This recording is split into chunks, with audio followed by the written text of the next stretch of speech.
Canada doesn't live because of the United States. Canada thrives because we are Canadian. Canada doesn't live because of the United States.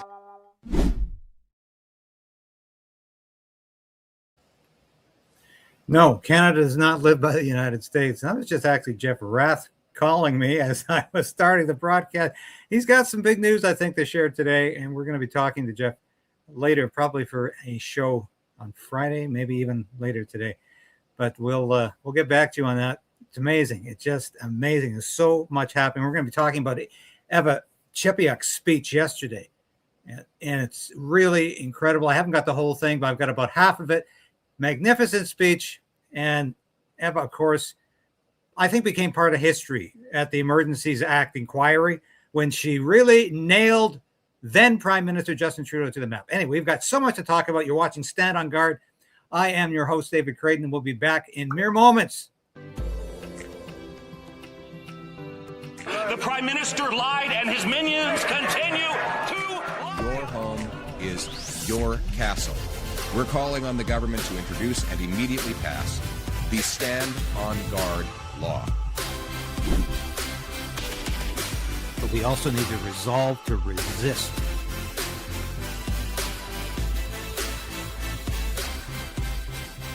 Okay. We'll do it live. Okay. Well, no. We'll do it live. I'll write it and we'll do it live. So we're going to be going over affordability at the grocery store today. I think is a major plank from Conservative leader Pierre Poilievre. We're going to be discussing that. I think he had a great moment in question period with Mark Carney, Prime Minister Mark Carney yesterday. We're going to be talking about Eva Chipiuk's speech in Edmonton and how the Alberta independence movement is continuing to move forward. And we're going to be talking about what it all means for Canada. And we've got a great clip from my good friend Clayton Morris of Redacted. He did a segment yesterday about how we are deliberately hiding the names of Nazis, if I can say that word, N-I-Z-I, that we imported from Europe after the Second World War, largely from Ukraine. These were people who worked with the Waffen-SS. This, of course, was the paramilitary force of the SS. And there was a Ukrainian division.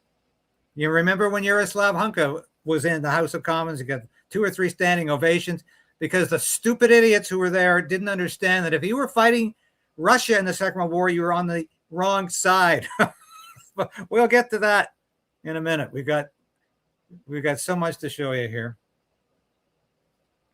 I want to get to this.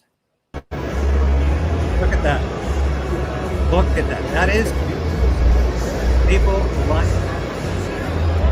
in attendance for Alberta independence, wall to wall.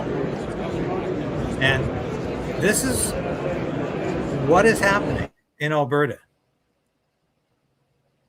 Now, you're hearing from the mainstream media, it's a fringe movement. They're only getting 25, 30%. That's a lie. Because this is the worst fear of a lot of people in central Canada, especially Mark Carney. You lose the cash cow of Alberta, you lose equalization payments, the country will fall apart because there'll be nobody left to prop up Ontario and Quebec. They'll have to actually fend for themselves. What an idea. What a concept. Why is it taking this long to get around to it? But I want to show this video again, and this is incredible. Because this brings us in, this transitions us as a segue into food affordability. And we're going to be showing you Pierre Poilievre's stand on that in the House of Commons yesterday in question period. But let's have a look at this again. Because is this the best Mark Carney can do pre-election? Is take a page out of the Justin Trudeau campaign book? We created the new grocery rebate, which will allow an eligible couple with 2 children to receive up to $467.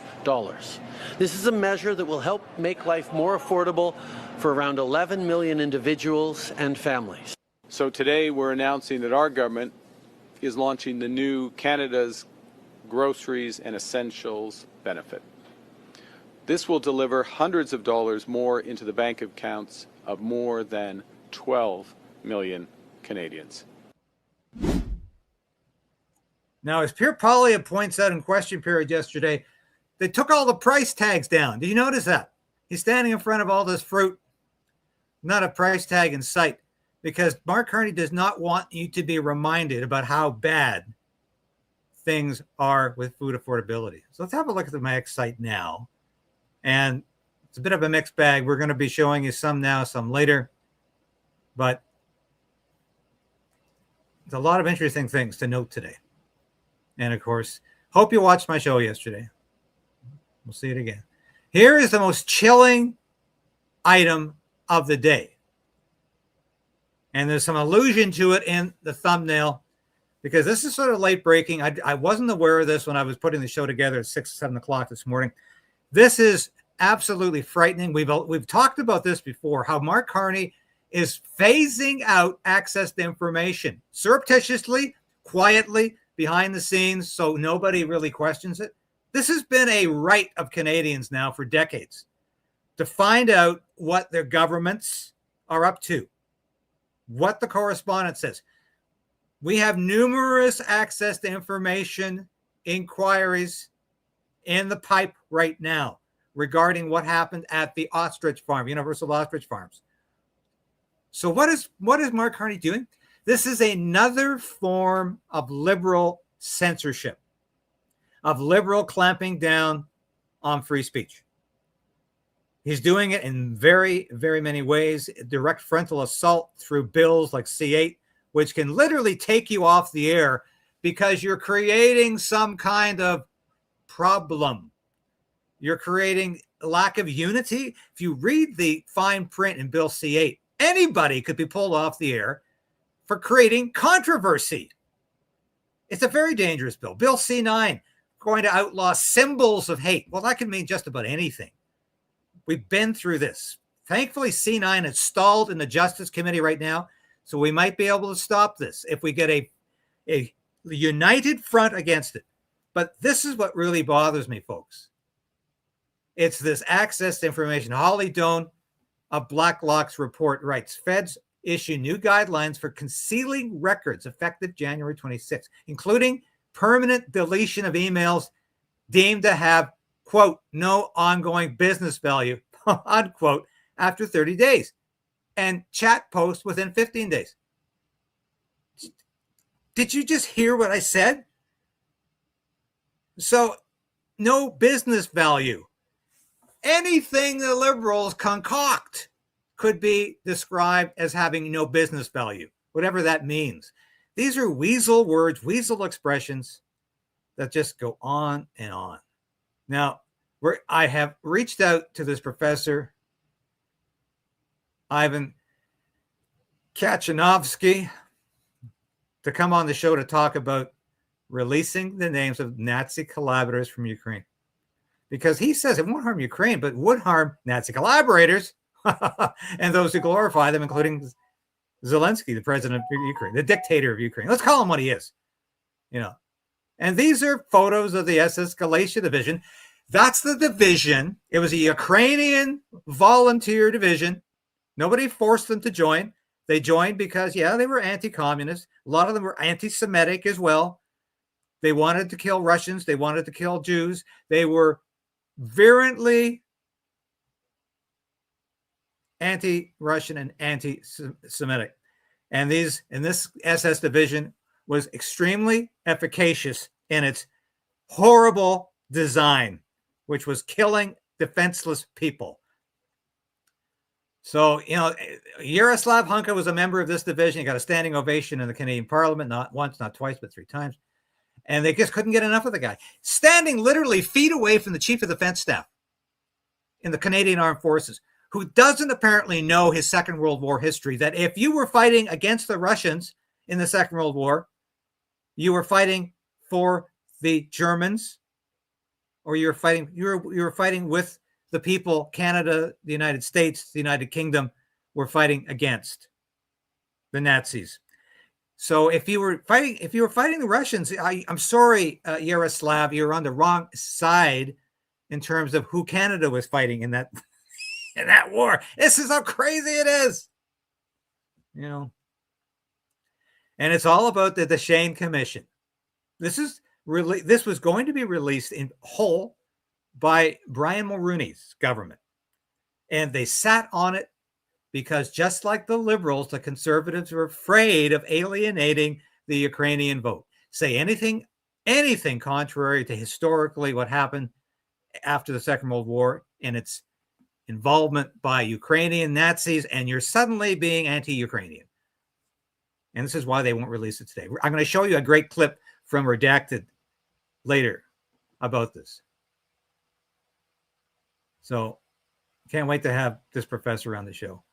And so the Globe and Mail is looking for this. And they were saying, and they're being told, no, it's going to offend one of our big allies. What, the corrupt state of Ukraine that actively encourages and enlists neo-Nazis. Yeah. I don't think we should be proud of that. Somebody, we reposted this from Crazy Canuck because he was responding to me saying, why don't they want to talk about Ukraine, about about Canada's Operation Paperclip, bringing back all of these Ukrainian Nazis? Why don't they want to talk about that? Because it would expose Chrystia Freeland's grandfather, who worked for the Nazis as a Nazi propagandist in German-occupied Poland. Yes, very true. And I encourage you to watch Mark Felton's wonderful history show on YouTube. And he did a segment about the UK and Canada hiding these political, shall we say, quote unquote, refugees after the war. That's Ukraine today, folks. They actually fly flags like this in the Azov regiment. A bunch of neo-Nazis there. So it's just history keeps repeating itself. We hide this information. We hide it. And we can't do that. Now, before we get to Pierre Poilievre's really magnificent piece in Question Period yesterday, he posted this. Canada is the highest in food inflation, well above Japan, the UK, the US. Twice what the US is. Exactly twice what the US is. I think this number has been downsized because have a look at your favorite products over the last 1 to 2 years. Mine is a bag of coffee that I buy at my local grocery store. Now, I'm not suggesting this was 10 years ago or even 5 years ago. I remember buying this bag of coffee for $9.99. Why do I remember that? Because I said, my God, you can't get this much coffee. And I buy beans, whole beans, which I crush myself every morning. But this was a standard sized bag of coffee beans, $9.99. Half the price of about every other product. Now the price of that has reached in some stores $19.99. That's 200% food inflation. Some items are that. Have you bought a steak lately? I kid you not. It costs as much to buy a steak at a grocery store and marginally even higher at a butcher, but you're going to get a better cut of meat, by the way, there. But point is, you're paying wholesale basically now for what you used to pay in a restaurant if you ordered a steak dinner. And I don't know if you've gone to a fast food place recently and you're getting a $50 bill for a couple of hamburgers or cheeseburgers and fries. I mean, it's astounding. That's what we're dealing with. Wow.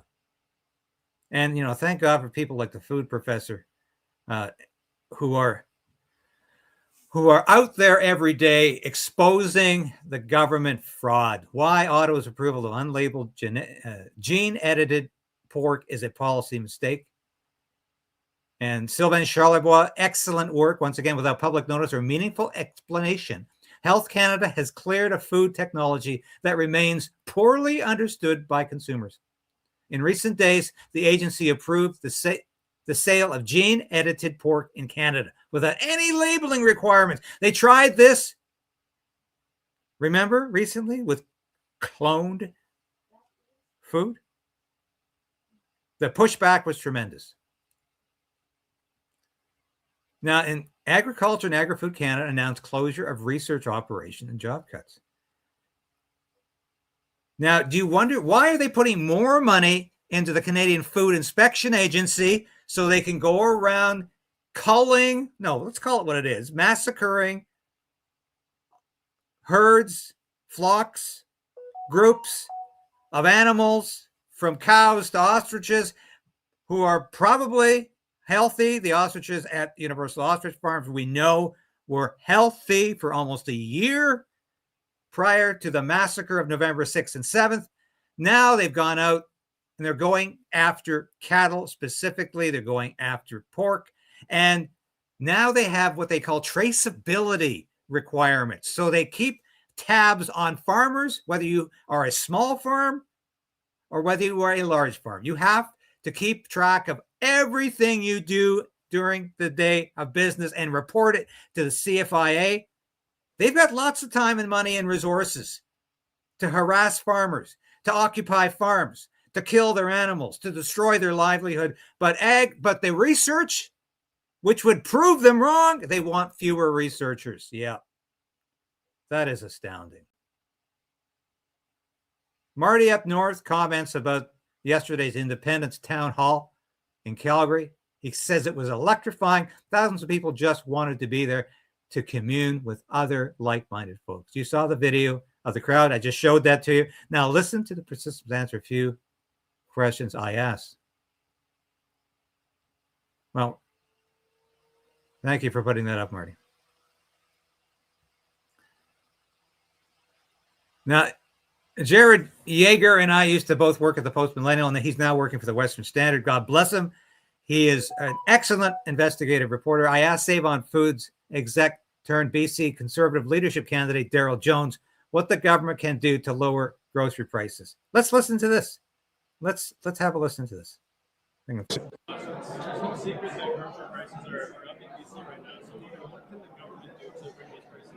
Well, grocery prices are up. You know, if you take a look at coffee, for number one, coffee is probably up the highest. I think it's up 42%. Well, why is coffee up? Well, two big reasons. One, the huge droughts they had in Brazil, where a whole bunch of the coffee's produced. Secondly, there's some secondary tariffs that impacted coffee. You take a look at beef prices. Beef prices are because it's way more difficult for farmers to produce products here because the government, in this government, they've been part of higher costs for fertilizer, for feed. Fertilizer prices are up 100% in the last 5 years. The cost of fuel to take products from one place to another is up massively. Crime, they have to solve the crime. Crime in the stores today is 3 or 4 times what it was before. And with crime, when people steal things, then prices end up going up. So all of the issues that we have in pricing in the food business are the same reasons we have price increases everywhere, because the government is not doing the job that it needs to do to eliminate bureaucracy, eliminate red tape, and figure out how to make companies process and do their work as effectively and as efficiently as possible. And that's how you lower prices for everybody. All right, I think that was a pretty good summation. Paul Brent in little hot water because he's apparently supporting Alberta independence, and he's not going to elaborate because he doesn't want to alienate any of his Federalist fans. But it's clear that Paul Brent is sympathetic, I'll put it that way, towards the independents. I'm not going to say anything more. Paul Brent's his right, his decision. If he wants to just leave it at that, he's a wonderful singer, wonderful musician, wonderful entertainer, and I admire his work. So that's probably, yeah, it's just Farm Credit Canada is billing taxpayers more than $315,000 in travel expenses. And another one from Holly Doan from Blacklock's report. So while they're billing this travel expenses, they're cutting the research because they don't want research. They've already made their minds up about killing, massacring, and lying to people about why they're doing it. They've already made up their minds. They don't need research. They don't want research because it's going to prove that they're lying. Just like they lied about the ostriches in Edgewood, BC. They were healthy. CFIA refused to test them because they knew it would show them to be fake and lying. No. I'm going to watch. Okay, where are we in with this here? And this is, of course, Sylvain Charlebois. A couple of people joined him, but they're there to see Katy Perry, I think, more than Justin Trudeau, be my perspective. Now, of course, we're talking about the rupture and world order speech. Prime Minister, take a backstage special. I'd be tariffed to death. I don't know. Prime Minister Carney's speech. Now, I searched through that speech. I did see it, and I have watched the transcript. As a speechifying person, like as a person who loves words, it was a fabulous speech. Really, it was a very strong speech. But of course, for this podcast, I actually put it into AI and had AI search the speech for any implications in agriculture, which there were. Okay. And he talked about a country that cannot feed itself, fuel itself, or defend itself has few options. Strategic autonomy in energy, food, and supply chains ultimately rests on living systems. So that's a big deal, I think, that ag makes it into such an important speech and, really lands it center for us. And now my question to you, a couple of people joined him, but they're there to see Katy Perry, I think, more than Justin Trudeau, be my perspective. Now, of course, we're talking about the rupture and world order speech.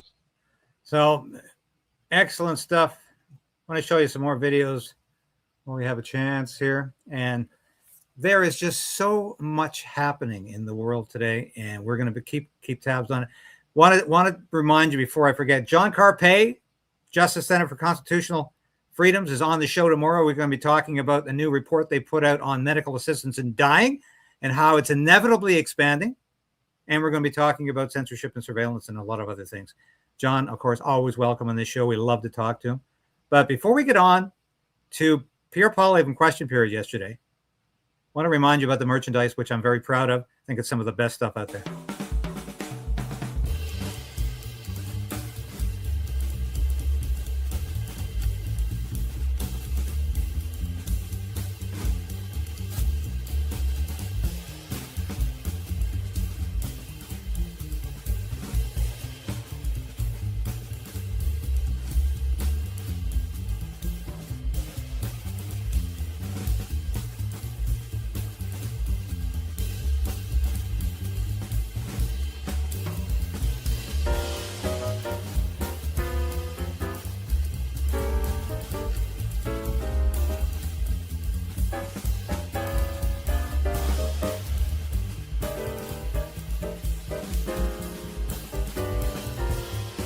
Who cares?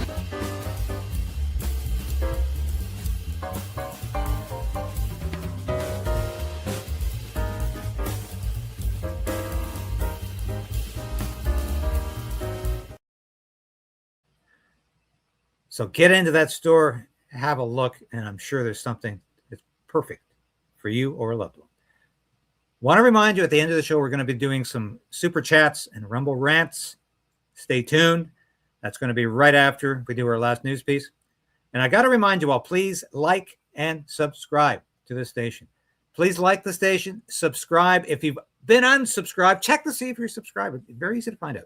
And if you have been, subscribe today. We need the numbers to go up. We need that every day. We need you to subscribe. Thank you for those of you who do support this station. I don't do enough of this self-promotion. I know that because I'm saying, who wants to hear me promote this kind of thing? But we need to do it, or otherwise we're not going to be on the air. We need your support, and thank you for those of you who do show your support every day and all the things you do. Now, want to show Pierre Poilievre question period yesterday. I think this is quite good. Mr. Speaker, yesterday the Prime Minister held a photo op at a grocery store in front of food, but there was just one thing missing. The price tags. He had ordered his PMO staff to literally show up early at the grocery store and remove the price tags. They're back up today. We went and checked, and they're really high. In fact, grocery prices are rising faster in Canada than in any other G7 country, twice as fast as in the States, twice as fast as when he took office. Mr. Speaker, the hidden costs that this Prime Minister imposes on inflation will not go away because he tries to take down the price tag. Why won't he take down the price? The Right Honourable Prime Minister. Mr. Speaker, yesterday, before I had lunch with the Premier of Ontario, I had a long meeting with the Premier of Ontario. I would like to introduce the Leader of the Opposition to the Premier of Ontario so we can learn something about cooperation, cooperation on housing, cooperation on building the best auto sector in the world, cooperation on good jobs for Ontarians and Canadians, cooperation on rising wages, which have risen faster than inflation every single month of this year. The Honourable Leader of the Opposition. Mr. Speaker, if Canadians could eat the Prime Minister's photo op, there wouldn't be an empty stomach in the country. He's had lots of meetings. He's had signing ceremonies. He's had grand announcements and new bureaucracies. But what he hasn't delivered is real results. His biggest promise was that he was going to make food prices affordable. Since that time, food inflation has doubled, the worst in the G7. It's the result of his hidden taxes, the inflation tax from his deficits, the fuel taxes on farmers, fertilizers, and farm equipment. Why won't he, instead of trying to hide the price tag, why won't he get rid of the cost? The Right Honourable Prime Minister. Mr. Speaker, here's something we don't hide. Here's something we're proud of. Over 140,000 new jobs net created since the summer. More than the United States. Here's something else. Wages rising every single month of this government faster than the rate of inflation. Here's something else. We cut taxes for 22 million Canadians. We put in place a national food program for 400,000 kids, making it permanent. Yesterday, we announced a benefit for 12 million Canadians, $1,800. The Honourable Leader of the Opposition.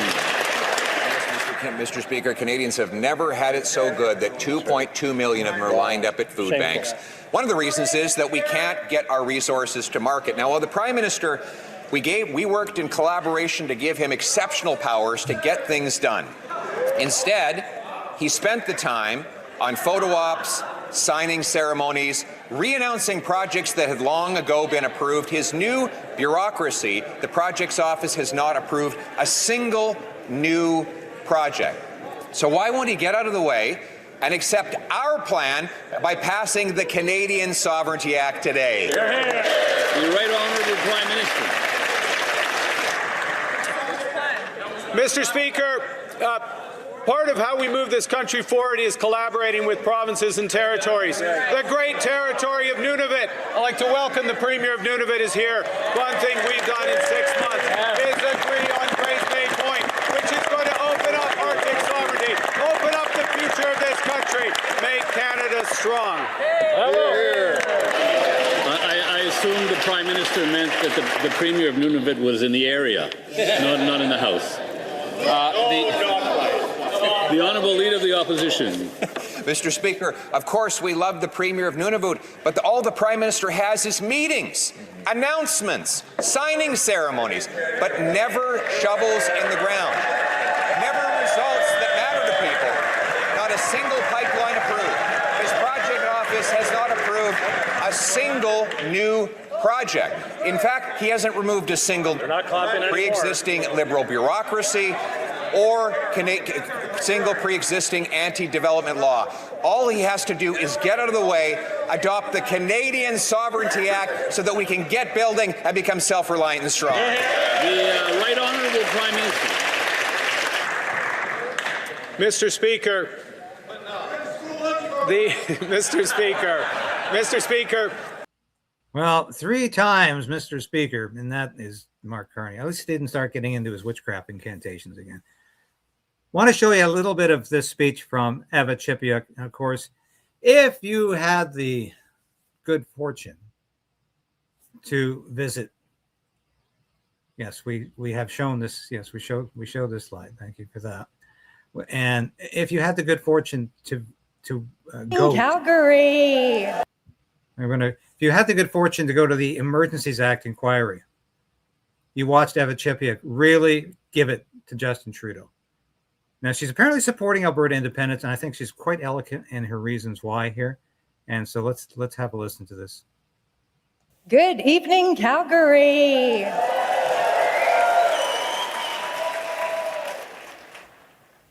Right now, there's a lot of excitement about the prospect of an independence referendum in Alberta, and rightly so. It's truly inspiring to see Albertans paying attention, asking serious questions, and preparing to directly exercise their democratic voices. Because even now, there are people who speak as though Alberta voting on its future would result in chaos and disorder overnight. That is simply not the case. That is why I am here today, to inspire confidence in the process and to address directly and without apology those who deliberately sow fear while disparaging fellow citizens. A healthy democracy does not mock civic engagement. It depends on it, and it thrives because of it. Let us set aside the noise, speculation, and deliberate nonsense and focus on one simple question. What does the day after a successful referendum actually look like? In the morning when we, the citizens of the beautiful and resilient province of Alberta, wake up to the news that Albertans have exercised their right to self-determination and voted to become a truly free and independent nation, life continues much as it did the day before. Let that settle the alarmists and the fearmongers. Legally speaking, the Constitution will not disappear. The laws of Canada will remain in force. Courts will continue to function. Contracts remain binding. Schools and hospitals remain open. Businesses will continue to power the life of the province. Life will go on. What does change is something far more powerful and unprecedented in Alberta history. The great people of Alberta will have spoken clearly and lawfully, and that injects something into the system that cannot be ignored: honesty. And don't we need a good dose of that?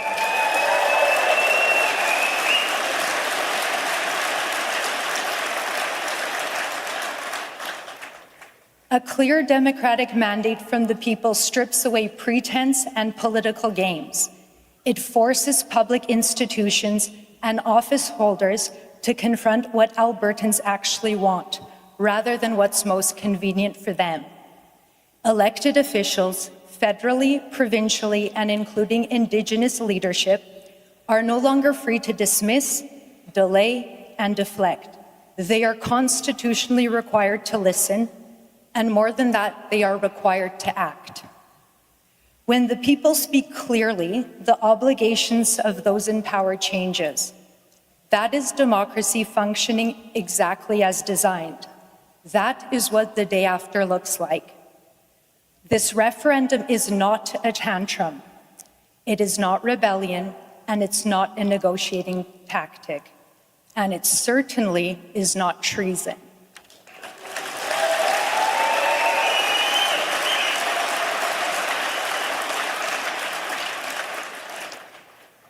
A referendum is one of the simplest and most direct expressions of the democratic will of the people.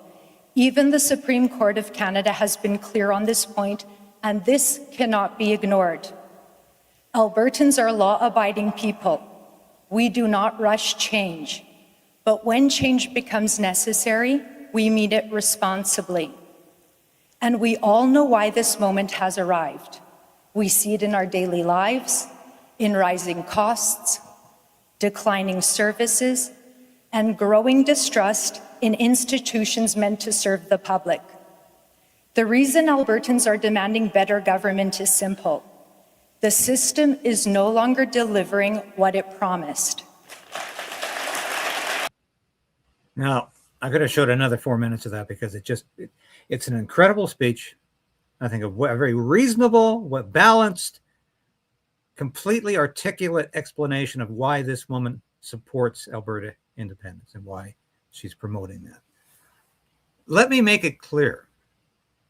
The reason why the mainstream media, the bought-off media, is dismissing Alberta independence as some kind of crazy pipe dream, still thinking it's fringe, very, very little support for it, they say, because it's going to have a seismic shift in Canada. If Alberta leaves Confederation, if it establishes itself as an independent nation. Everything that Canada is currently built on evaporates virtually overnight. There will be no more mechanism to pay for Ontario and Quebec, so they can continue to bleed Alberta dry with equalization payments. And that, my friend, is really why the federal government does not want Alberta to be independent. It all comes down to money. Follow the money. This is why the Carney government is really going to pull out all the stops this year to discourage this referendum from even happening. And when it does happen, they will pull out all the propaganda that they possibly can to work against Alberta independence, because to them, it is their bête noire. It's the nemesis. It is their worst nightmare. Now, I want to show a segment from Redacted yesterday, and I'll be on the show again this Friday to talk about Alberta independence again and how Treasury Secretary Scott Bessent has endorsed that. This is big news. But here's Krayden talking about why Canada continues to hide its Ukrainian Nazis. Why does Canada love to harbor and host Nazis? And why does it want to keep that quiet and not let you know about it? Could it have something to do with Ukraine? Well, more on that part of the story in a second. We've got some bombshell news here to share in a moment. But first, a little flashback for you. Do you remember when Ukrainian dictator Zelensky came to Canada's parliament? There were flowers and celebrations. There was lots of ass kissing, lots of hugging. They all want to get their hands on the little guy, like he's like a little troll. You know, everyone wants to hug the little guy. Well, Justin Trudeau was in fact so happy to see his little friend that he even invited a World War II Ukrainian Nazi. Here's just a reminder. On September 22nd, 2023, Yaroslav Hunka, a Ukrainian Canadian who fought in the SS division, the military wing of the Nazi Party, the Waffen SS.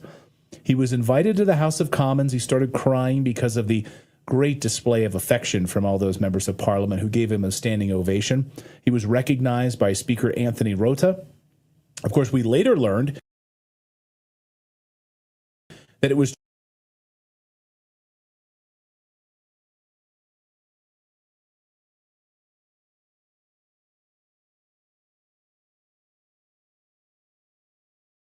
all right. Why does Canada love to harbor and host Nazis? And why does it want to keep that quiet and not let you know about it? Could it have something to do with Ukraine? Well, more on that part of the story in a second. We've got some bombshell news here to share in a moment. But first, a little flashback for you. Do you remember? They expressed fears that the information could fuel Russian President Vladimir Putin's unfounded claim that the invasion of Ukraine amounts to a purge of Nazis. Okay.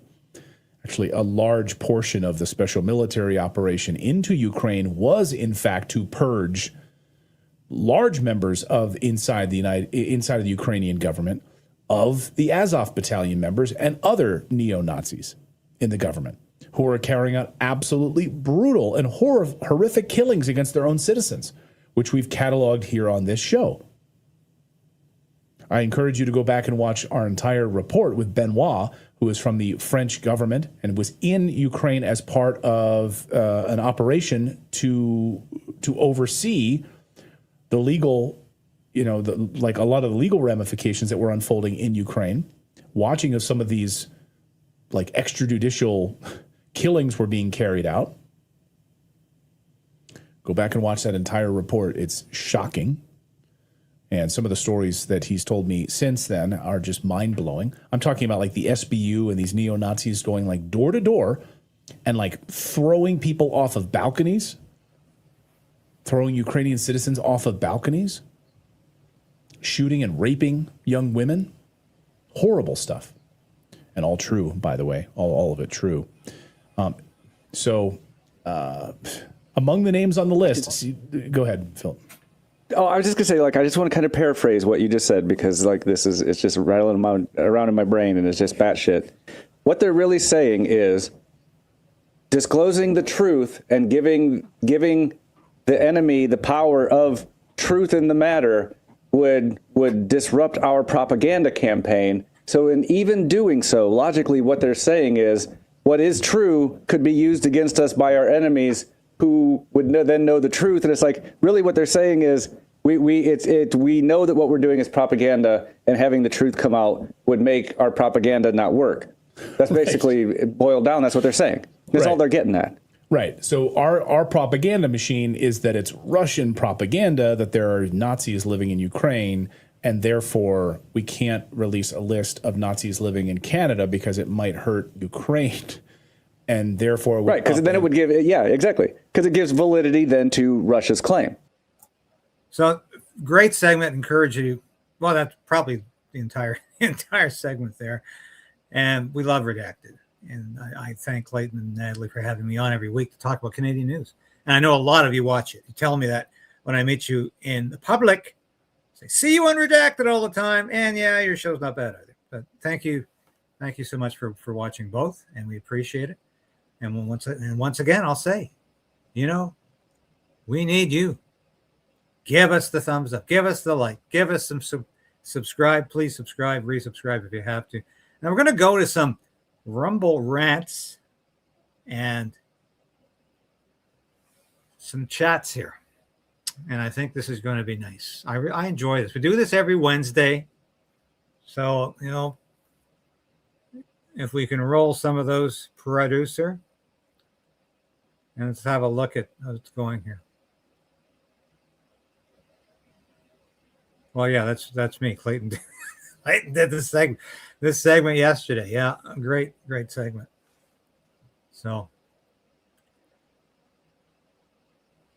this is a Rumble rant. The world is watching. I'm sure Brookfield has assets in Ukraine. Krayden News. Yes, Brookfield has contracts for nuclear energy during reconstruction. Yeah, we've reported on that very recently. Why do you think Mark Carney is involved in Ukraine? Well, because Brookfield Asset Management will be in a big way, along with BlackRock and these other multinationals that feed off other people's misery and suffering. Do you think for a minute with this war in Ukraine had anything to do with democracy or justice or fairness? It had everything to do with making money. For the usual people who make money off of little wars like this. Well, this wasn't a little war. It turned into a huge war, the biggest war we've seen, actually, in terms of casualties and fatalities since the Second World War. Bigger than Vietnam, well, at least in terms of American losses. It doesn't compare with the number of North Vietnamese that were killed in that war. But in terms of, Prince Charles was in Ottawa to capitulate the Commonwealth to Canada on May the 18th, 2022. And nobody said a word about it. Okay, I'm not sure what you're alluding to, but I tell you what, I'm going to find out. Pierre was on point yesterday. See how today goes. Pierre should be our PM. Well, he may be a much better prime minister than Mark Carney. No doubt about it. Does he have some failings and faults? Yeah, but every politician does, or they wouldn't be in politics. I think Pierre is going to get better. And there's a lot of detractors out there. Let's get rid of Pierre. Well, and then what? You got another? No. I think give Pierre a chance to be prime minister. Brookfield got a jobs thing in Ukraine when Carney gave them money, didn't they? Yeah, they did.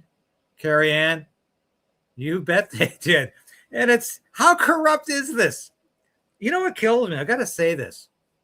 Carrie Ann Milton and others. You people care about the corruption. More people need to care about the grotesque corruption in the Carney government. It doesn't seem to be washing the way it should be, the concern about this. This is the most corrupt government, and I think in the history of Canada. I'm pretty sure about that. And Pierre Polly needs to run on that. This is publisher XX. David, why don't you get on some old school Ukrainians? Let them explain the history of what's going on over there. Well, I'm a bit of an old school Ukrainian. You're kidding. I'm totally against the war in Ukraine. I don't think Ukraine should be a member of NATO.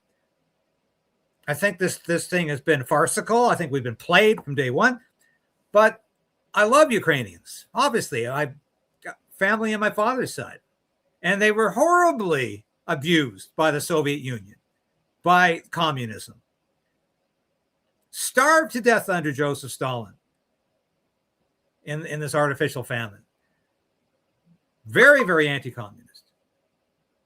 But there's something called reality.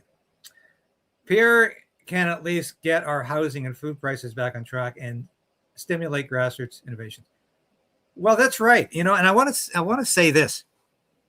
There's some people out there, if you say anything good about Pierre Poilievre, well, he's not conservative enough, so don't say anything good about it. Well, that's stupid and childish. I will praise Pierre Poilievre for the good initiatives he's taking. I will praise Pierre Poilievre for allowing his MPs to speak against censorship. I think Pierre Poilievre should be doing so, but I'll praise him insofar as he's allowing that. I'll praise him for standing up for free enterprise, for you being the king of your house, for the stand on guard law he wants to implement to allow you to fight off intruders who enter your house illegally. There's a lot of good things about Pierre Poilievre, and I'll say them. He needs to improve in some areas, but compare him to Mark Carney. Just compare him to Mark Carney. And Walken Campbell's cat writes, worried about Alberta independence, and you should be the people of Alberta will not be. And you should be, sorry. Worried about Alberta independence, and you should be. The people of Alberta will not be denied their voice. Alberta independence as our future. And that's what I've been saying. Every time I have Jeff Rath on the show to talk about this, I say it's up to Albertans. It's up to Albertans.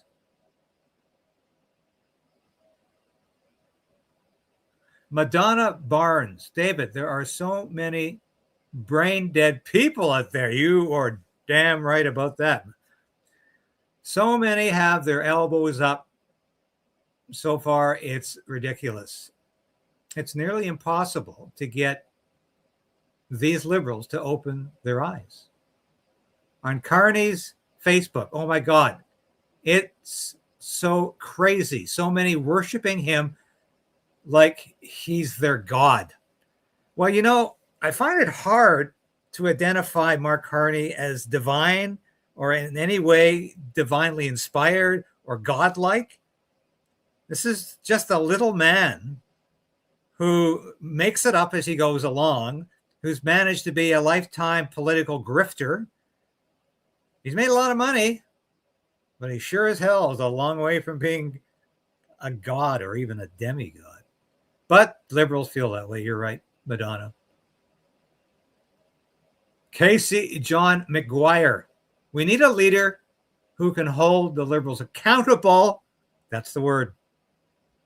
We've heard that word so often from the ostrich farm. Hold the CFIA accountable. Hold the liberal government accountable for all of its misdeeds. Corey Ann Milton.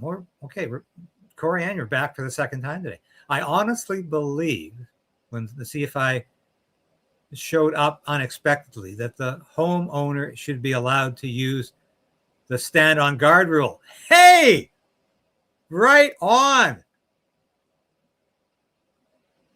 If they know their animals.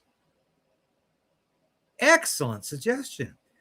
Yes, throw the bums out. When the CFIA goons showed up at Universal Ostrich Farms, Katie and her mom should have showed them the doorway.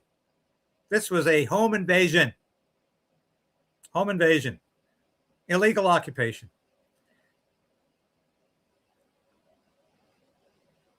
I wish Alberta, whatever the majority of their people want, this is a democracy. Yeah, but you know, it's going to be construed, and I'm in nobody's pocket, and you can get this at the end in the merchandise store, by the way. It's going to be construed by the Liberal government if you support Alberta independence, that you're treasonous, you're a traitor, that you're contrary to good sense and good order, that you're creating chaos in the country, that this is completely unnecessary, that you're wasting time, you're wasting money, and you're destroying Canada. That's what the arguments are going to be. I can write the talking points for the Liberal government because I've seen them before. I've seen them before, and I'll see them again. And I agree. Tasha Johansson. Yes, I'm sticking with independence. Jordan Keeley and one BC, Dallas Brody. Dallas Brody, I hope she becomes Premier of BC. I think she'd be an even better Premier than Danielle Smith. Because I think Dallas Brody's got it all. So thank you for that, Tasha. Allie Miller. Okay, everyone have a good day. Keep fighting the good fight and be safe. Yeah, be safe. It's been a hell of a winter here in Ottawa, by the way. It's just snow, very cold. Inky Mark. I used to know an Inky Mark in the House of Commons. Any relationship here? Any relation? Question period is not about truth telling. Most of the question period is about deception. You know, it's theater. It's theater of the absurd at times. It's questions that aren't really questions that the questioner knows aren't going to be really answered. So it's talking points from the Conservatives meeting talking points from the Liberals. I'm not sure if it's effective anymore, except as a soundbite on the 6 o'clock news or the 10 o'clock news or 11 o'clock news that nobody watches anymore. Or fewer and fewer people are watching. Here's a comment. We've had 11 years of chaos and are done. Well, we're coming on to 11 years of chaos. Yes. In October 2026, that'll be 11 years of chaos. Wow. I remember it was a family birthday. It was October 19th, 11 years ago. Justin Trudeau became Prime Minister. And I said, I said at the time, God help this country. I'm not sure we're going to survive Justin Trudeau. Have we got any more chats to put up? Oh, yeah. My 2 cents, 581. I don't think Carney will call an election. He only needs to bribe one more floor crosser for majority. Well, that's very true. And he could potentially get that from the NDP or even another turncoat Tory. But Carney's giving the indications that he wants a majority government on his own because it's ego-driven. This is a man who loves himself very much. Inky Mark on again. It is the same Inky Mark. Inky, we knew each other very well. I worked down the hall from you when I was working for Art Hanger, one of the finest MPs that ever served and one of the finest men I ever knew. And Inky says, this is the same Inky Mark. I was a former MP for 13 years. You're doing a fantastic job. Thank you, Inky. And you did a fantastic job as a Reform MP and as a Canadian Alliance MP and as a Conservative MP. I was there for that whole transition. And God bless your service. God bless your work, Inky. David, I really miss you doing question period. Are you ever going to do it again? Well, maybe I will, but I don't think I'll do the whole hour. The whole hour is a bit much. And I mean, I can just almost hear people saying, I can't stand any more of it when I'm doing question period for the whole hour. So I'm thinking maybe I'll do like a couple of statements and I'll do the first round of questioning between the leader of the official opposition, Pierre Poilievre, and the Prime Minister or whomever is sitting in his seat that day. So we'll do like 15 minutes, not an hour, because you do an hour and people lose interest. People lose interest because they say, I just can't stand any more of this. And I used to have to watch question period every day when I worked at the House of Commons because, thank you, Inky. Art was a great MP. Art Hanger was a great MP and a fantastic guy. And I got to get Art on the show. I haven't talked to Art in a couple of years now. And I love the man. He was a phenomenal MP. So anyway, yes, I think I'll do an abbreviated question period to answer your question. The problem is that we don't have an opposing news station on the mainstream media to counter CBC on the nightly news. That is why the majority of Canadians are so brainwashed. They literally have no idea what is going on. CBC is a reality. You talk to these people all the time, don't you?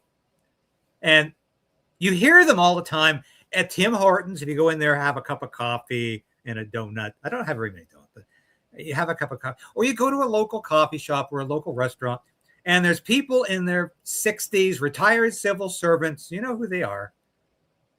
And they're talking about current affairs, current events, politics, and they're all liberal, and they just love Mark Carney. And this Poilievre guy, this Poilievre guy, I don't trust him. He's too extreme. He's not really reflecting Canadian values.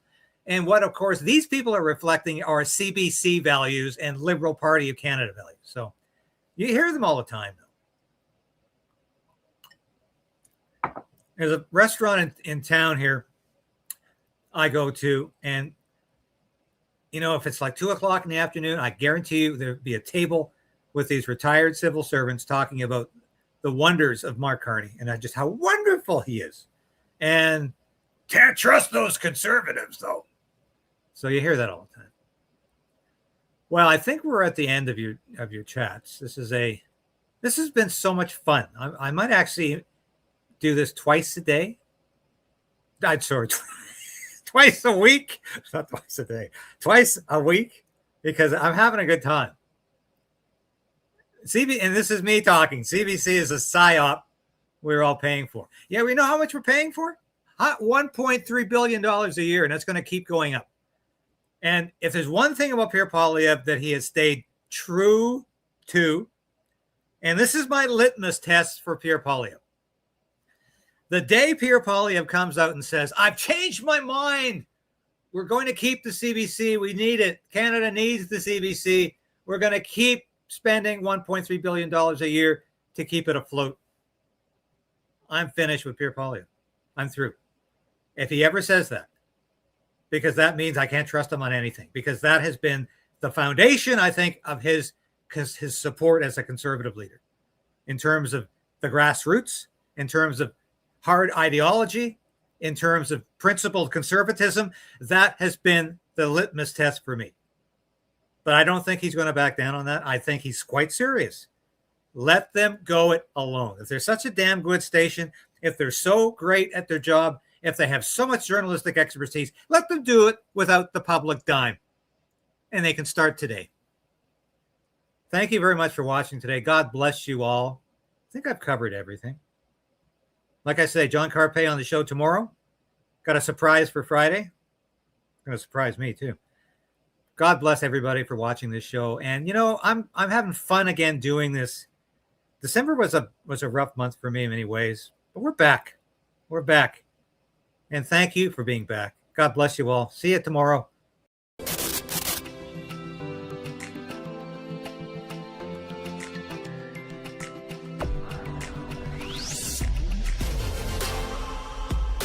Thank you for sharing this station with your friends and family. Thank you for hitting that like button, because I tell you, we are fighting back in a way I've never had to before, because I'm going to keep this station on the air. I am going to keep fighting for freedom. I'm going to keep fighting for justice and truth. And I am damn determined to resist this Carney government in any way possible as it encroaches upon our individual freedom. And it will continue to do that, mark my words. I'll be back again tomorrow. Same time, same place. 10 a.m. This has been David Krayden, broadcasting live from our nation's capital in Ottawa. Thank you for watching. We'll see you again tomorrow.